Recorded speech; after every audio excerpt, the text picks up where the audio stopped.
Item: SCP-1447. Codename: Tulpa. Object Class: Keter. Special Containment Procedures: SCP-1447-1's current containment unit comprises an airtight 2.5 meters x 2.5 meters x 2.5 meters concrete container, reinforced with 6 cm ablative steel plating and suspended within Bay 4. The cell exterior is to be inspected daily and any damage reported immediately. Dented or otherwise structurally compromised plating is to be patched. A reserve of replacement steel plate of the appropriate gauge is to be maintained at 30 square meters. Discovery of any hole or crack in the plating should be considered a breach of containment, and SCP-1447-2's quarters are to be immediately secured. SCP-1447-2 is confined to his quarters, the location of which relative to SCP-1447-1's containment unit has been selected to minimize possible interaction between SCP-1447-1 and other Euclid and Keter class SCPs, as well as incorporating blast-proof screens and choker points to be employed in the event of a breach.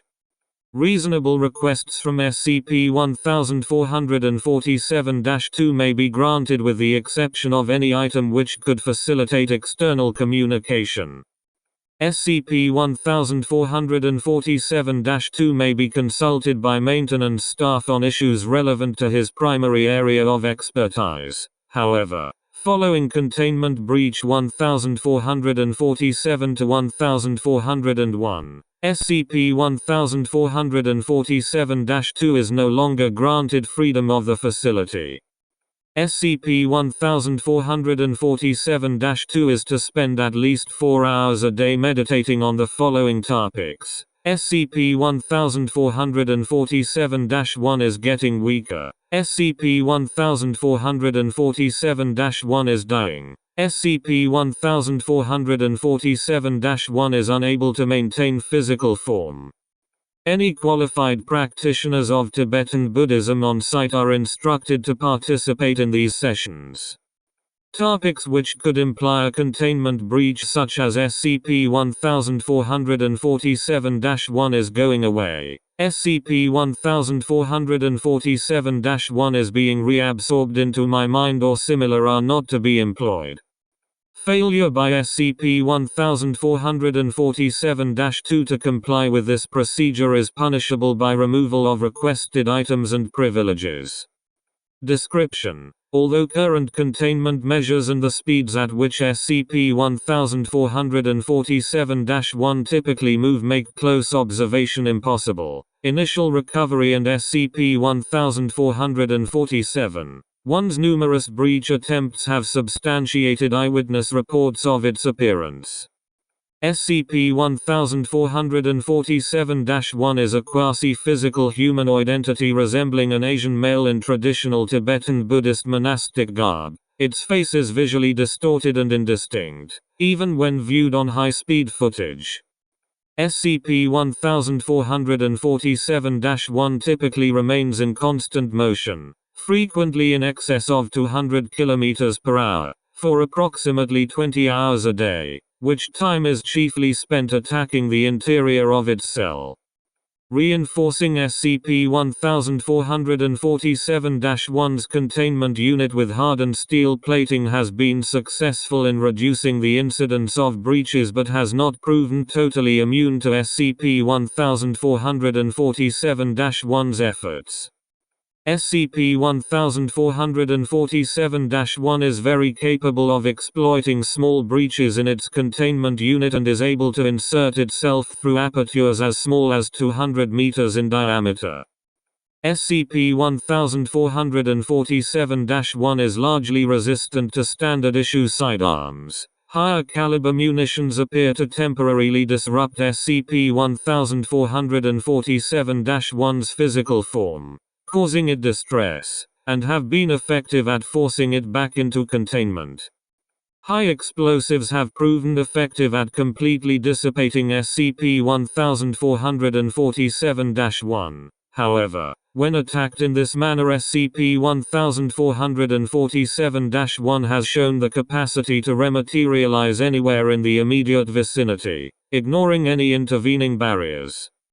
Furthermore, during Breach 1447-1405, SCP-1447-1 apparently goaded security personnel into employing explosives near the containment area of SCP, resulting in an additional breach event. Attempts at communication with the entity to determine sentience remain inconclusive. Although SCP-1447-1 responds to questions, its vocalizations are largely unintelligible. Analysis has revealed them to be garbled versions of mantras in the Tibetan Buddhist tradition, repeated hundreds of times a second. SCP-1447-1 is not implacably hostile to human life and remains focused on reaching and killing SCP-1447-2. However, Foundation personnel who attempt to impede its progress are subject to attack, and if frustrated in its efforts, it has been observed to become indiscriminately violent. SCP-1447-2 is a 5-year-old Caucasian male who claims to be a computer hardware and software entrepreneur of some note. SCP-1447-2 has been unable to explain the continued activity in the public eye of his namesake, a figure who shares SCP-1447-2's alleged identity and life history, but has speculated that he may be an imposter hired by his business associates.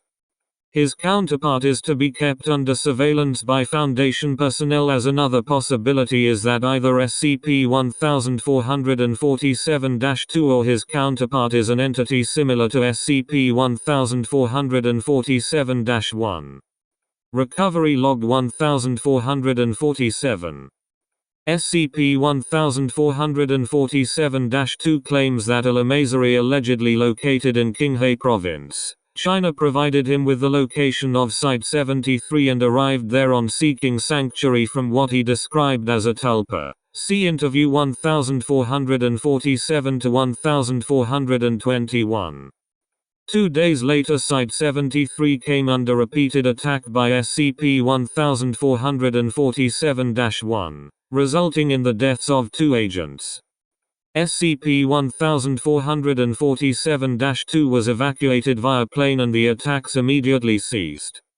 SCP-1447-2 was transported to London and subsequently moved to Site-60. SCP-1447-1 took under 3 weeks to locate the site, again attempting to breach its security and gain access to SCP-1447-2.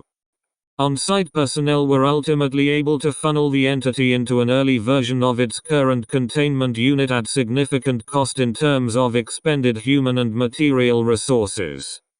Addendum 1447-1401. SCP-1447-2 has been informed of the death of his counterpart. He requested a full medical checkup, which was granted. Tissue and hair samples taken from SCP-1447-2 show no anomalous characteristics.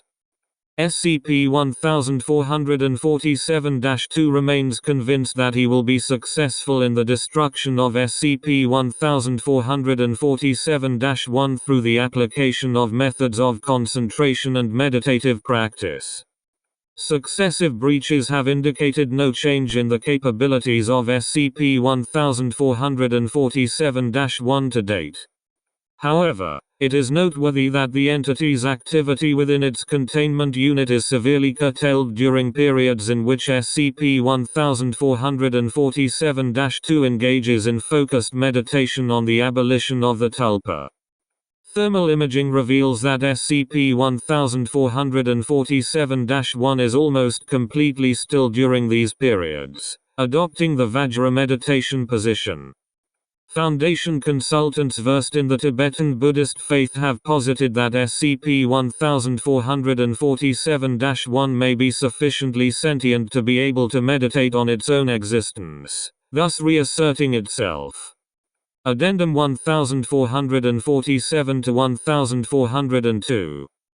Proposals are under consideration to incorporate means of disrupting SCP-1447-1's meditation into its containment unit. The incorporation of a hydrochloric acid bath similar to that employed in the containment of other Keter class SCPs is presently considered too likely to lead to a breach via the delivery mechanism. Other possibilities include microwave emitters to heat the interior of the unit and high-volume sonics proven to inhibit concentration.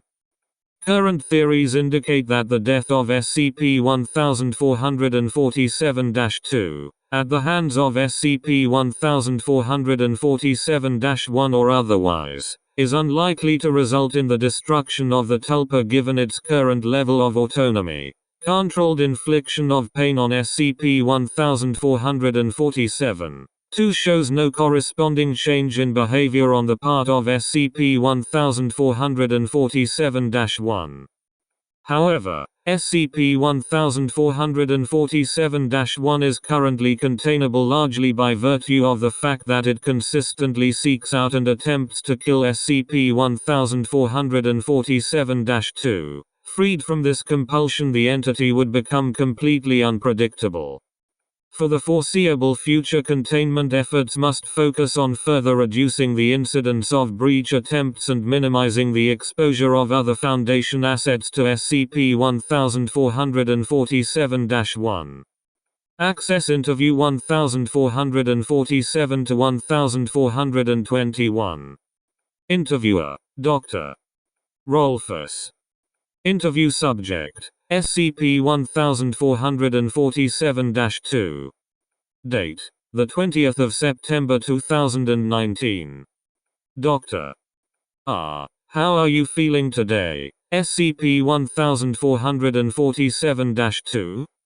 SCP-1447-2. That's not my name. Dr. I understand that you claim to be SCP-1447-2. I am. Dr. We'll get to that. What is the nature of your connection to SCP-1447-1?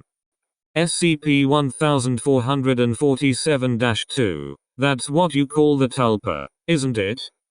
Dr. That is what we call the entity that has thus far attacked 2 of our facilities in an effort to get to you. SCP-1447-2. I created it. Dr. You created SCP-1447-1? SCP-1447-2. Yes. After 85 I resumed my travels in India and Tibet. I guess I was seeking a spiritual experience. Dr. You were a tourist. SCP-1447-2. Yes, of sorts. I found a group of monks in Qinghai who said they would teach me how to create a tulpa. Dr.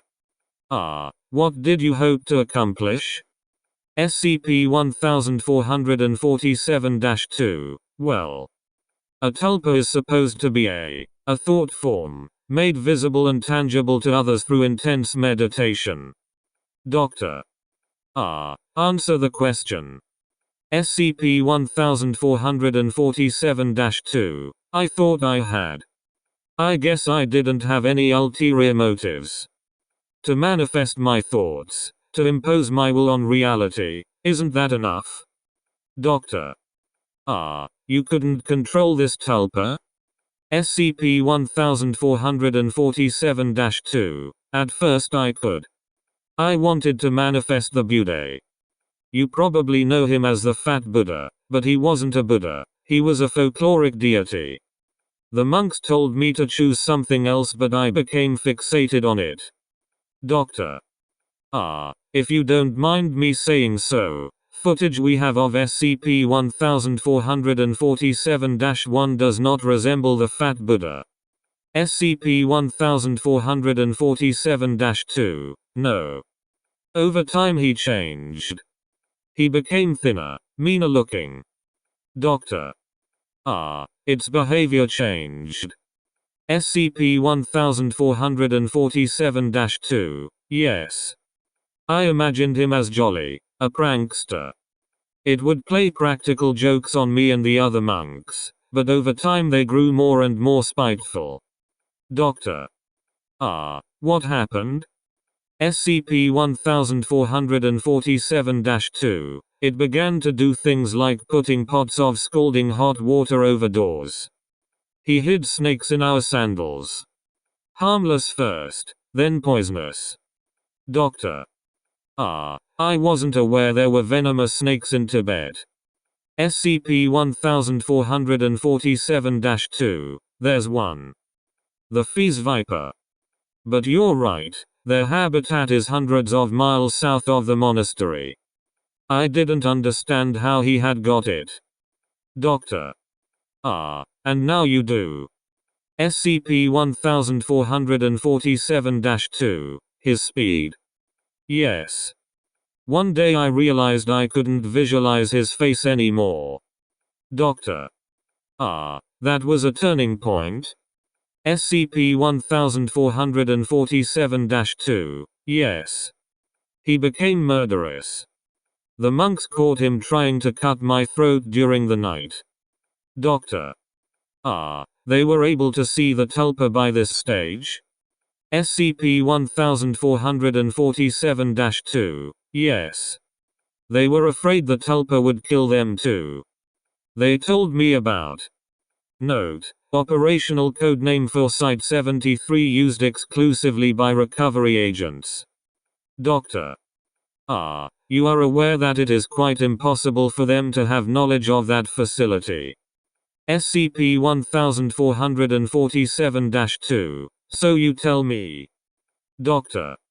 And as to your identity.